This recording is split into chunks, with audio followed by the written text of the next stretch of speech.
Bismillahirrahmanirrahim. Bismillahirrahmanirrahim. Assalamualaikum warahmatullahi wabarakatuh. Assalamualaikum warahmatullahi wabarakatuh. Alhamdulillahilladzi binikmatihi tatimmus sholihat. Segala puji hanya bagi Allah yang segala nikmatnya, segala kebaikan menjadi sempurna. Alhamdulillah telah bergabung bersama kita Ustadz Dr. Abdullah Roy MA Hafizahullah, yang nantinya akan memberikan ilmunya kepada kita semua kurang lebih selama 30 menit ke depan. Tidak ada sesi tanya jawab. Semoga Allah memberikan keberkahan kepada diri beliau dan memberikan keberkahan kepada segala ilmu yang beliau sampaikan. Untuk mempersingkat waktu, kami persilahkan kepada beliau untuk memberikan tausiahnya kepada kami. Tafadhol ya Ustaz. Ya. Bismillahirrahmanirrahim. Alhamdulillah, salatu wassalamu ala Rasulillah wa ala alihi wa sahbihi wa man wala.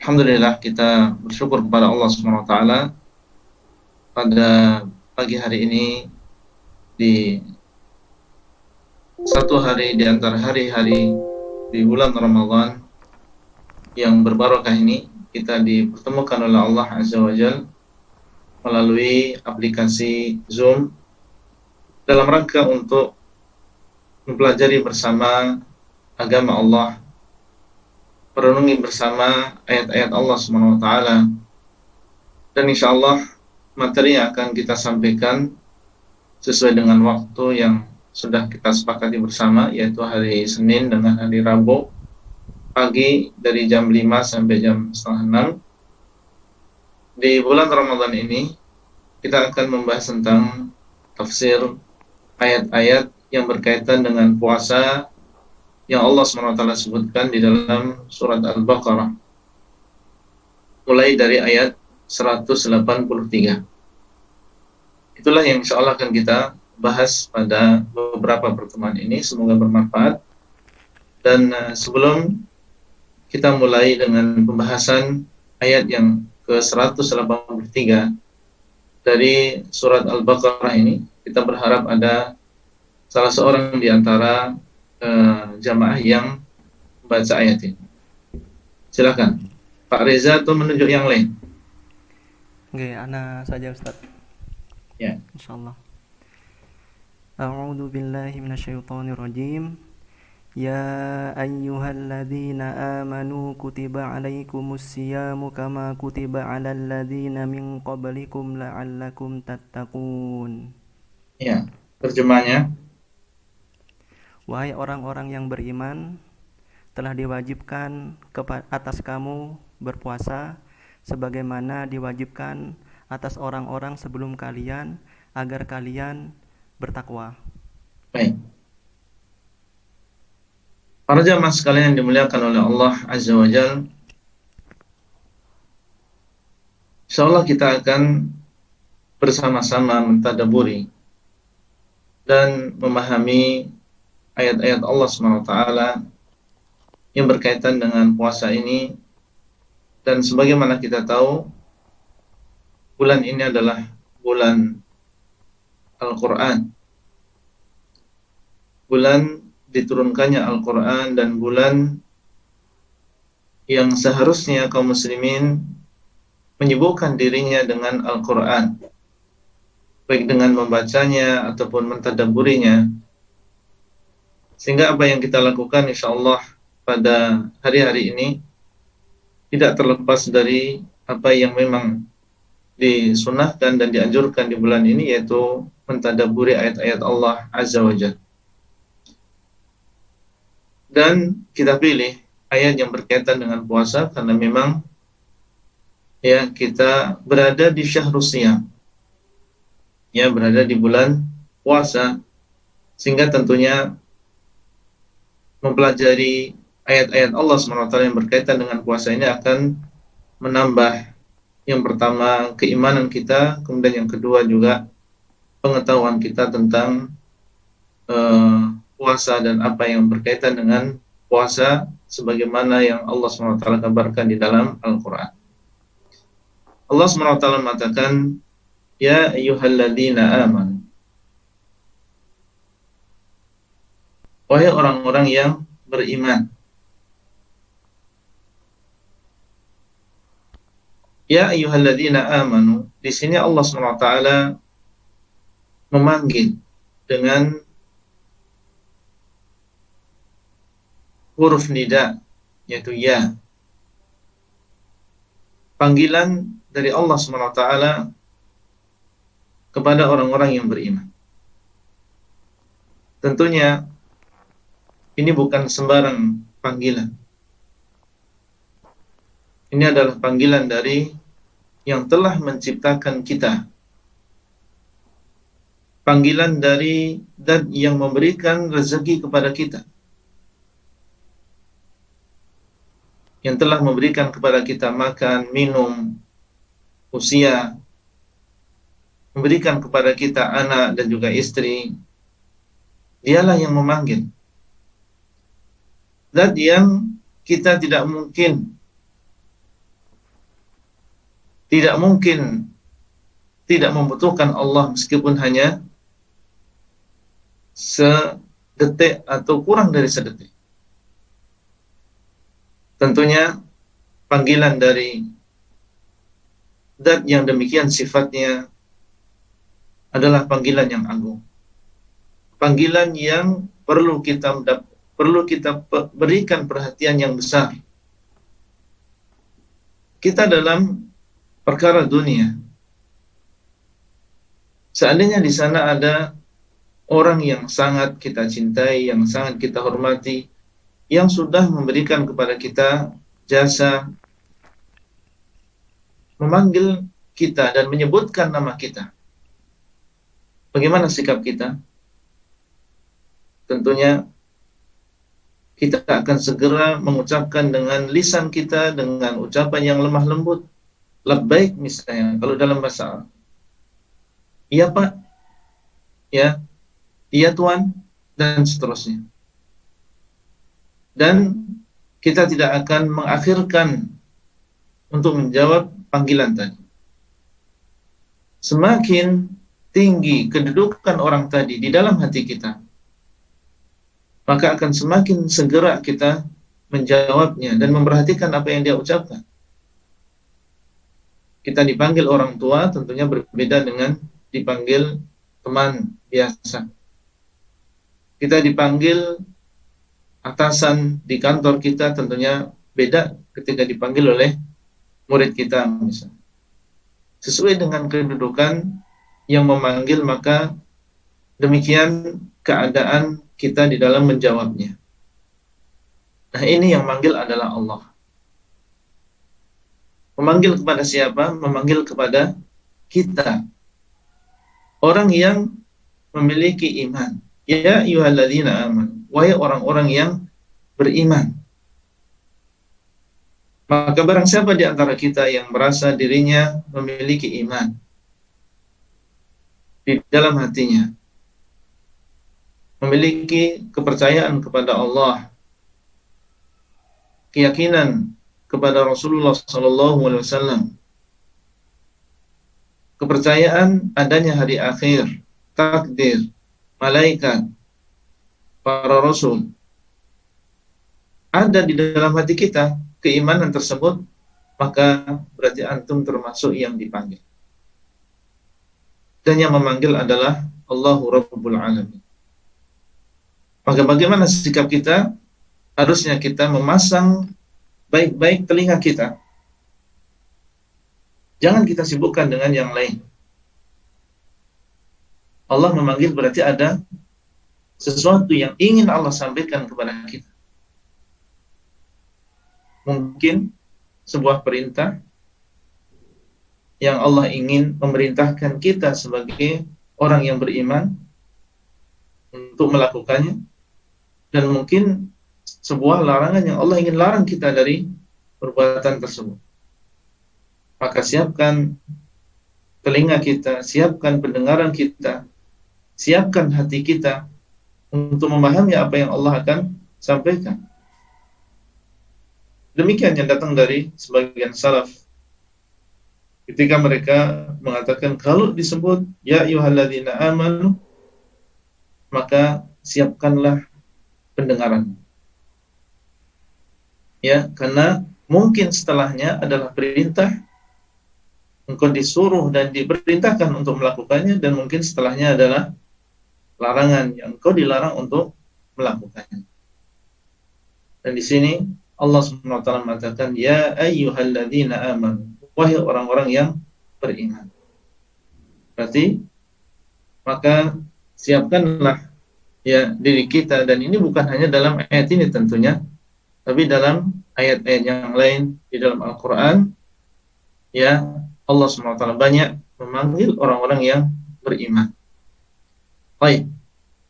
Dan beriman di sini maksudnya adalah orang-orang yang memiliki pokok keimanan. Setiap yang memiliki pokok keimanan yang tadi kita sebutkan, beriman kepada Allah, beriman kepada malaikat, kepada kitab, kepada rasul, kepada hari akhir, beriman dengan takdir. Jadi tidak harus orang-orang yang memiliki iman yang sempurna, tidak. Hanya sekedar dia memiliki aslul iman, pokok keimanan, maka dia masuk dalam panggilan ini. Jadi baik yang lemah imannya maupun yang kuat imannya, semuanya dipanggil oleh Allah Azza wa Jalla. Baik. Kemudian Allah SWT mengatakan, kutiba alaikumusiyam. Ya. Kutiba alaikumusiyam. Telah diwajibkan atas kalian berpuasa. Telah diwajibkan atas kalian berpuasa. Alaikum berarti kembali kepada orang-orang yang beriman. Kutiba artinya adalah ujiba, yaitu diwajibkan. Dan kalimat ini yaitu kalimat kutiba termasuk di antara kata-kata di dalam Al-Quran yang menunjukkan tentang kewajiban. Yang menunjukkan tentang kewajiban, karena kata kutiba maknanya adalah ujiba, yaitu telah diwajibkan atas kalian. Dan ini menunjukkan bahwasanya hal yang Allah maksudkan di dalam ayat ini yang ingin disampaikan kepada kita adalah sebuah perintah. Perintah untuk berpuasa. Dan sifat perintah di sini adalah wajib. Sifat perintah di sini adalah wajib, bukan sesuatu yang sunnah. Artinya wajib kalau dikerjakan seseorang mendapatkan pahala, dan pahalanya adalah pahala yang besar. Ya, tidak seperti perintah yang sifatnya sunnah. Tapi kalau tidak dikerjakan maka dia berdosa. Kalau tidak dikerjakan maka dia berdosa. Dan dalam hal ini para ulama telah berbicara tentang orang yang meninggalkan puasa, apa hukum? Ya, ada di antara ulama ahlu sunnah yang mengatakan, yang pertama, kalau dia mengingkari kewajiban puasa, maka ini keluar dari agama Islam. Ini dengan kesepakatan para ulama ahlu sunnah wal jamaah. Mengingkari kewajiban puasa Ramadan, maka dia telah keluar dari agama Islam, meskipun dia melakukan puasa Ramadan. Kalau dia mengatakan puasa Ramadan tidak wajib, maka ini sepakat, ya dia telah mengingkari sebuah kewajiban yang zahir dalam agama Islam, sehingga dia keluar dari agama Islam. Tapi kalau dia mengakui tentang kewajiban puasa di bulan Ramadan, kalau ditanya, Pak, wajib nggak ini? Dia mengatakan iya wajib, tapi beliau tidak berpuasa di bulan Ramadan. Maka di sini terjadi khilaf di antara para ulama ahlu sunnah. Ada di antara mereka yang mengatakan kafir. Ya, dan tentunya ini adalah pendapat yang lumayan berat konsekuensinya. Dan ada di antara ulama ahlu sunnah yang mengatakan tidak kafir. Dan yang lebih kuat, wallahu ta'ala alam, bahwasanya orang yang meninggalkan puasa, ya, kalau dia meyakini kewajibannya, maka dia tidak keluar dari agama Islam. Maka dia tidak keluar dari agama Islam. Di antara dalilnya, ketika Allah SWT, ketika Nabi SAW menceritakan tentang orang yang meninggalkan zakat atau tidak membayar zakat, disiksa dia di padang mahsyar. Ya, disiksa dengan didatangkan sapinya, didatangkan ontanya, didatangkan kambingnya yang tidak dia bayarkan zakatnya. Kemudian dia ditanduk atau digigit dan seterusnya. Disebutkan dalam hadis tadi bahwasanya setelah itu ditunjukkan jalannya ke surga atau ke neraka. Ini menunjukkan bahwasanya orang yang meninggalkan zakat, dia tidak keluar dari agama Islam. Iya, dia tahu tentang kewajiban zakat dan dia tidak membayar zakat, dia tidak keluar dari agama Islam. Buktinya apa? Masih diberikan pilihan. Mungkin dia masuk surga, mungkin dia masuk neraka. Kalau dia kafir, tidak ada pilihan. Baik, para ulama menjelaskan, ini dalam masalah zakat. Masalah zakat saja, orang yang meninggalkan zakat diberikan pilihan. Kelak ada kemungkinan dia masuk surga langsung, ada kemungkinan dia disiksa terlebih dahulu di dalam neraka. Apalagi puasa. Kalau zakat saja, dan zakat ini lebih tinggi derajatnya daripada puasa, karena urutan arkanul Islam, ya, syahadatain, salat, zakat, kemudian baru puasa. Jadi kalau zakat saja demikian, apalagi puasa. Artinya orang yang meninggalkan zakat saja tidak kafir, apalagi orang yang meninggalkan puasa. Dan ini bukan berarti kita bermudah-mudahan dalam masalah puasa ini, tidak. Karena azab meninggalkan sebuah rukun di antara rukun-rukun Islam tentunya ya adalah bukan perkara yang mudah. Baik. Kutiba alaikumusiyam, telah diwajibkan atas kalian berpuasa. Ini adalah sebuah kewajiban. Dan kalau dia kewajiban, maka dia adalah amalan yang memiliki pahala yang besar.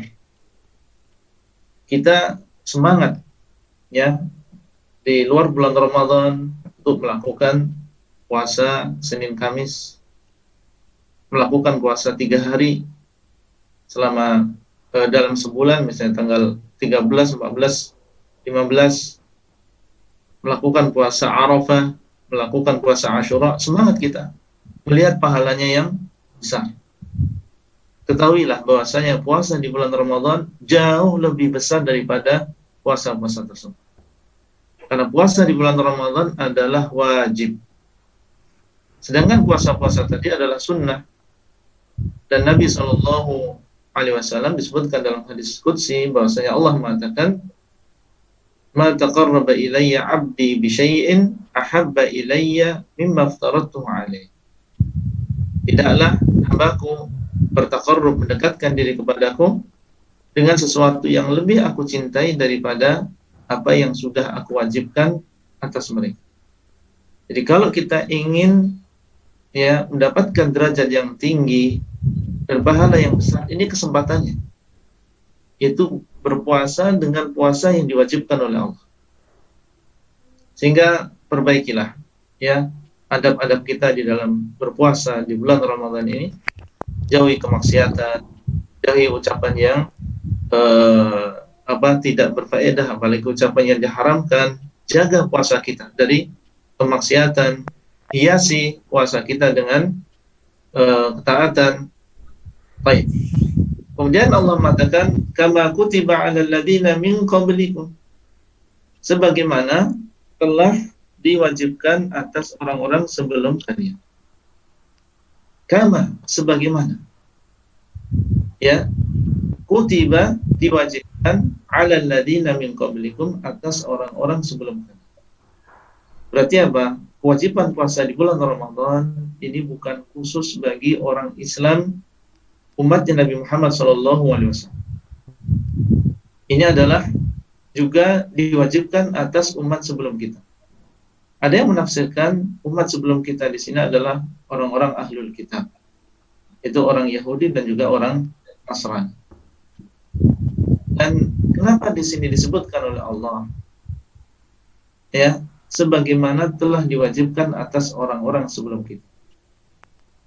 Di antara faedahnya, yang pertama untuk mengabarkan kepada kita atau untuk memberikan semangat kepada kita. Ia memberikan semangat kepada kita supaya kita semangat di dalam menjalankan puasa ini, karena ternyata kita tidak sendirian.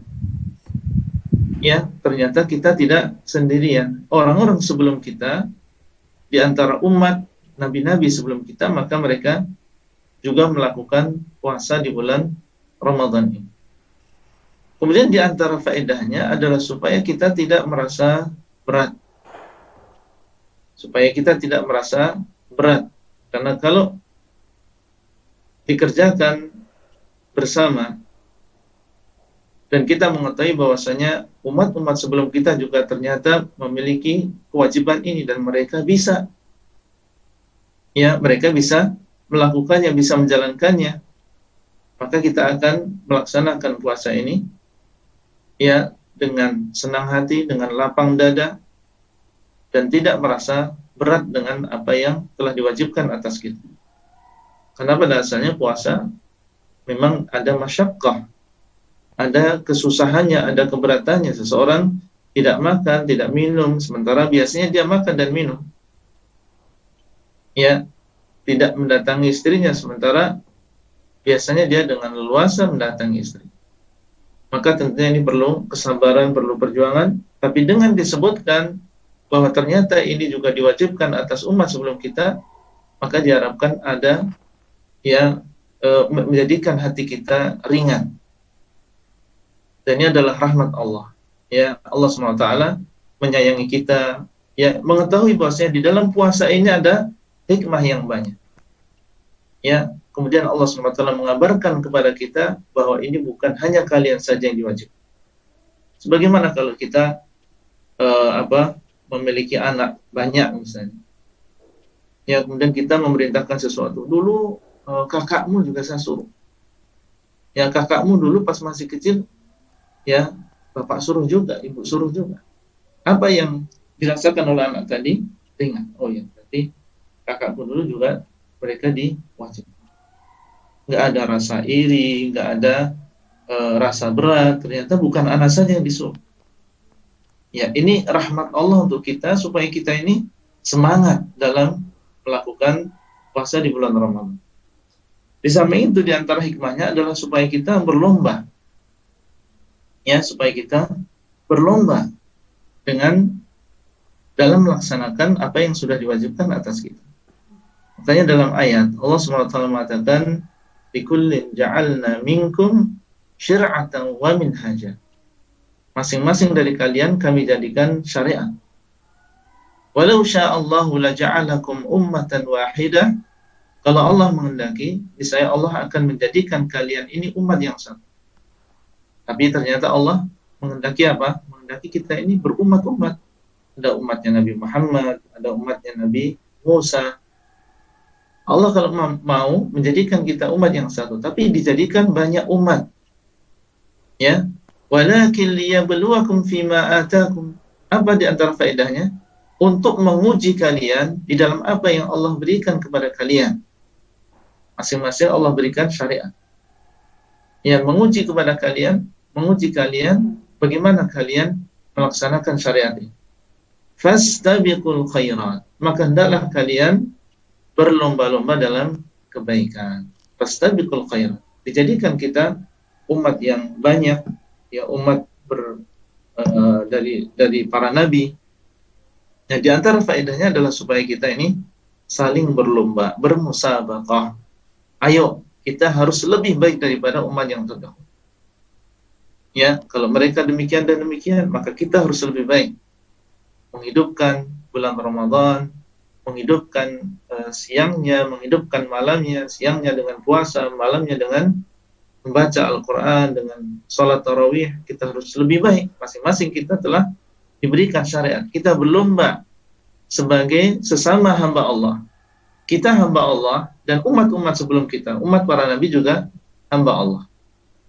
Kalau kita mau berlomba, berlombalah dalam kebaikan. Jangan kita pandai berlomba mencari uang saja.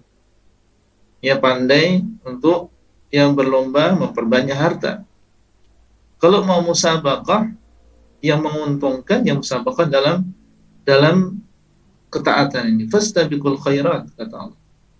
Hendaklah kalian saling berlomba di dalam kebaikan. Ya, bersedekah, membaca Al-Quran, ya, mengikuti majelis ilmu, sholat tarawih, ayo berlomba. Ini perlombaan yang menenangkan hati kita. Adapun perlombaan dalam hal dunia, maka ini justru akan semakin menggelisahkan kita, menjadikan kita tidak tenang, ya, tidak pernah merasa puas dengan harta dunia.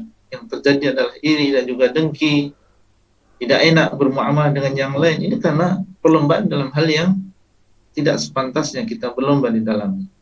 Baik.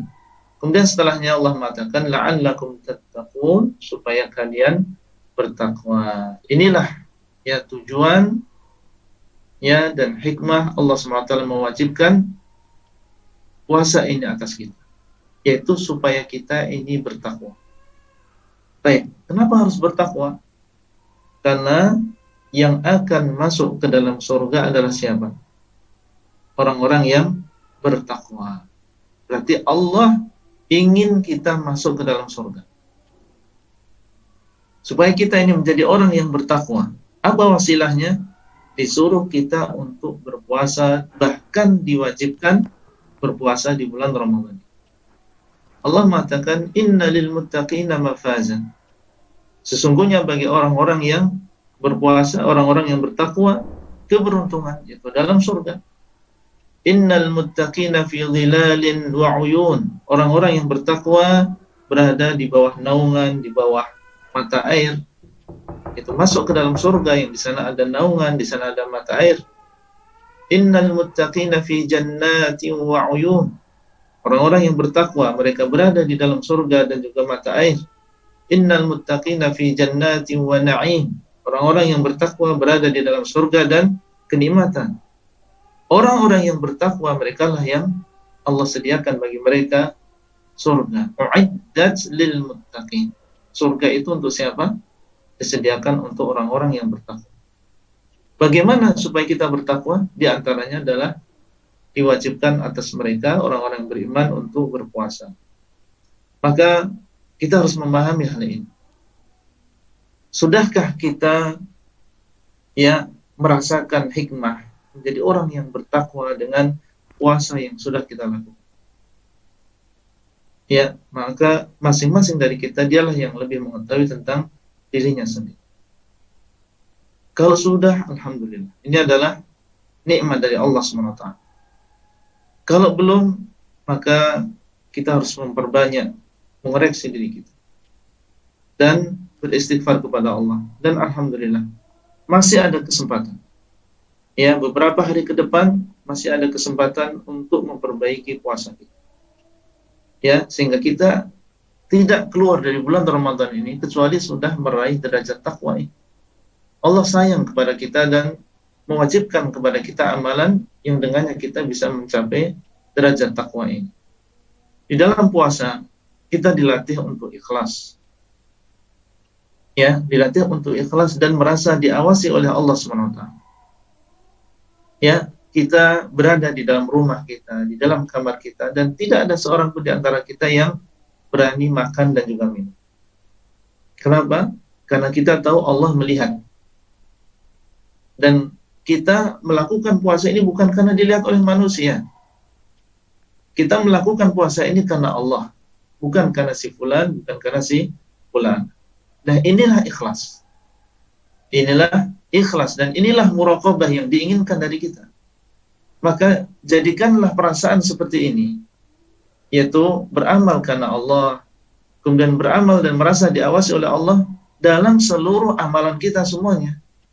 jadikan amalan yang lain seperti dalam puasa ini. Kita merasa diawasi oleh Allah. Di mana saja. Kalau ada di antara kita yang diberikan pilihan, kamu mau melanjutkan puasa atau saya pukul? Yang saya ya banyak di antara kita yang memilih ya untuk terus melanjutkan puasa meskipun harus dipukul. Berarti di sini ada pengorbanan. Yang kita lakukan adalah lillah karena kita lebih mencintai Allah daripada mencintai makanan dan minum, daripada mencintai istri kita. Nah, inilah yang harus kita praktekkan dalam amalan-amalan yang lain. Ya. Kemudian juga di dalam puasa ini kita akan merasakan bagaimana lapar, bagaimana kita dahaga. Dan kita merasakan bagaimana, ya karena dalam sehari kita tidak boleh mendatangi istri. Bagaimana perasaan orang yang belum dimudahkan untuk menikah. Ya, dia belum memiliki sesuatu yang halal. Ya, untuk dia menumpahkan syahwatnya.